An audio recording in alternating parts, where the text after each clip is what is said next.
And with the basketball is Mickey Oberding. This has been a fast-moving ball game so far. Schotten with the ball. Another great shot by the sophomore. View-Auburn fans have got to be happy with her. You realize the scoring's been done here by Joanne Schotten with 8 points. Frosty and Sarah Wernemont with 8. 16 of their 18 points have come from these two young ladies, both underclassmen. 164 underclassmen in this tournament. That sounds good for the future. Okay, Pedersen with the ball now for the gals in green from Manilla. Green means speed, and that's what they have. Green means go. This time, Pedersen shot, rebounded, and a foul is called on Bauer. And so they get the option free throw now, and I'll bet on Mickey Oberding being the one to go to the line. Right, Mickey Oberding, excellent free thrower. She'll go to the free throw line for her team, and Mickey is a 73% free thrower. In this tournament so far, Mickey Oberding has hit 30 of 34 free throws. She scored 117 points. And right now, she can make this a 2-point ball game if she scores. And a rarity for her, she doesn't score. Julie Hansen, number 23, has the rebound. Shelley So, that two-handed throw into forecourt, stolen back again by Lakeview. Sarah Wernemont came up with a clutch steal on that basketball. Now back to Schotten again, who has really done the damage. Her last 2 drives being hounded by Shelley So. Back again to Wernemont. Out to Schotten with the basketball. Jim, I'll have to wonder if they aren't making So work awfully hard. She's running around an awful lot for a 6-foot girl. Right. She normally stations herself underneath. And a loose ball, and it's going to be a jump. Wernemont against So. And Wernemont now will be at about a 3-inch height disadvantage. She's 5'9", Shelley So is 6 feet. So goes So, so goes Manilla right now. Right, and right now it's Tony Moore with the ball as it came down. Over to Bauer, back again to Rosterman. Now on the right side to Pedersen, now to Rosterman. Jean Rosterman, that's her shooting. Rosterman's going to rebound. They do that so well. Great track program. And Larry Bullock believes the stamina and quickness of his team is largely the result of the participation in track. Rosterman's rebound is no good, and it's picked up and thrown into forecourt. Long play to Schotten. Looked like she had the shot, but she didn't take it. That's the patience of their coach. She was waiting for somebody to get a better shot. Right, here's Schotten with it. Now tries to bounce pass, and what's going to happen here? It's going to be Lakeview-Auburn. Lakeview-Auburn will get it out of bounds. Ball was kicked. Shelley hit it with her foot. And now it goes over to Mickey Oberding. Makes her move. Lobs it back out to Wernemont. Oberding with the basketball. This will be the lowest scoring half of the tournament thus far. Right, and that shows you what kind of defense they're both playing. Oberding. There's that play to Schotten. This time they block it partly, but not completely. She gets around Tony Moore and makes a great faking move. And it's a 1-point ball game, ladies and gentlemen. Manilla leading 22-21 in a thriller that has the crowd on its toes. Lakeview-Auburn has outscored Manilla 11-2 in the last 4 minutes and 15 seconds. The shot is no good by Pedersen. Kay Pick has the ball. They have a chance to take a lead by halftime, but she got overeager that time and lobbed the ball out of bounds. Larry Bullock is holding up one finger. In 16 seconds, he's telling them to take one shot. What he's telling them is, let's either go in leading 22-21 or 24-21. All right, Debbie Cole, number 12, is in that lineup now in the backcourt for Lakeview-Auburn. 10 seconds left to play. Bauer. Ball is thrown away and stolen by Gloria Oberding. 3 seconds to go. She's got to get it out of the backcourt. Here's Schotten with it down court, and she and Shelley So both go after it. All righty, now we have action, and they're driving toward the west. And Shelley So is tied up right away with Mickey Oberding. Be about 6 feet versus 5 feet 9 here on this jump. So the lady, number 55 in green, having the advantage. And Tony Moore took it, but right off the bat, a foul is called on Sarah Wernemont, the freshman, in the forecourt of Lakeview-Auburn.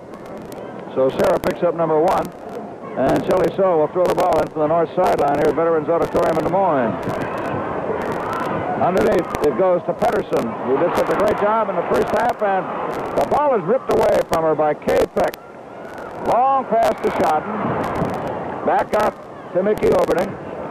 Even when they get that, well, she didn't exactly have it wide open, but Wernemont does, and comes down and followed through by Schotten, and she's tied up with Shelley So.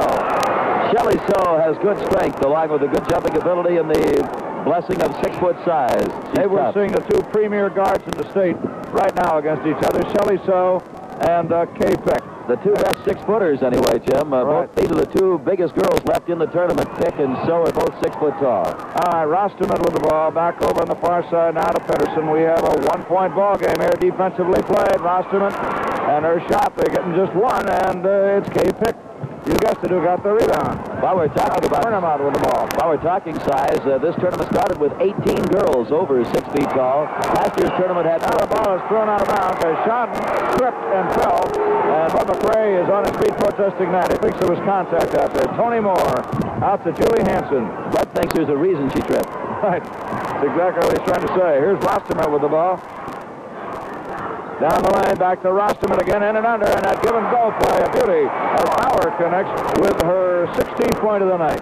And so Manilla, which has never trailed tenaciously, clings to a small lead. Okay, the bump and run defense, and now they catch the bump, and Shelley So is charged with her first foul. Shelley is playing further out on the court in this coverage than she's played, and again, I really worry about her conditioning, Jim, maybe in the fourth quarter, because in that matchup, she's having to move an awful lot out on the front of the court.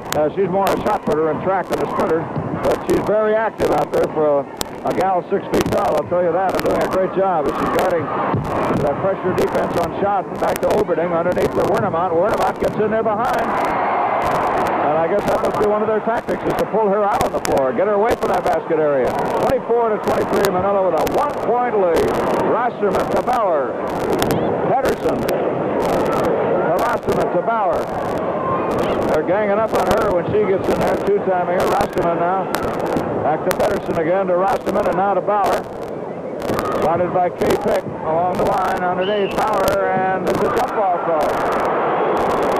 Playing it very tight underneath there. You can really begin to feel that tension, Jim. The crowd is really starting to get with the action.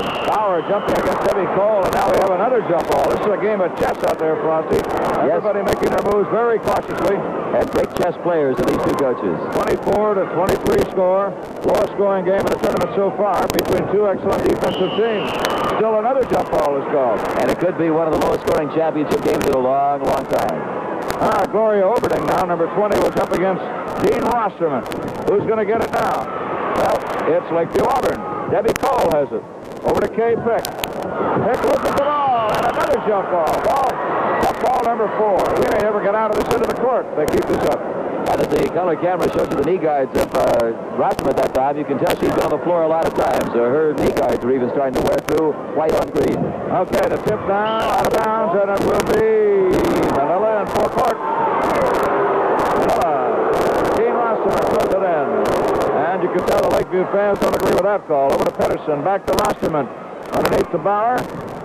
Bauer, ball almost tapped away. Rosterman shot. That's her distance. She likes that one. That's her 6th point of the night. She averaged 35 during the season.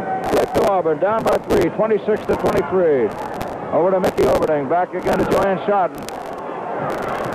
Here's Schotten on that layup. Shot hits it with too much force, but Sarah Wernemont gets it, and now she's tied up by Shelley So. Both of the referees agreed on the call. Both threw both arms up for the jump. Some of the referees in the audience not agreeing. No, I think there may have been too much contact on it, but that's what counts is what they call on the floor. Debbie Cole went out for View-Auburn. A senior versus a freshman, and the senior gets the edge on the jump, the taller girl. Diane Pick is the girl that came in. Back again now to Dean Rosterman. Number 25, Miss Automatic. 19 out of 21 free throws last night. 88% free throw shooting. And there's Pedersen. I'll tell you, in a game this low scoring, 28-23 lead at this stage of the game is fairly convincing. View-Auburn. And Jim, I'll tell you, either one of these coaches with many more than 5 points would start to slow down on you. And they can do it well. Now, foul called on Hansen. That'll put Oberding out of bounds. They're not up to 1-1 yet. 28-23. View-Auburn needs a bucket, and they need it bad right now. You just don't want to let Bullock get much more than a 5-point margin on you in a tight ball game, because he'll just slow it down. Wernemont with the ball, and this may be it. It is. And the freshman comes through again. Our fans all Sarah Wernemont, only 14 years old, Frosty, is now the leading scorer for View-Auburn. It was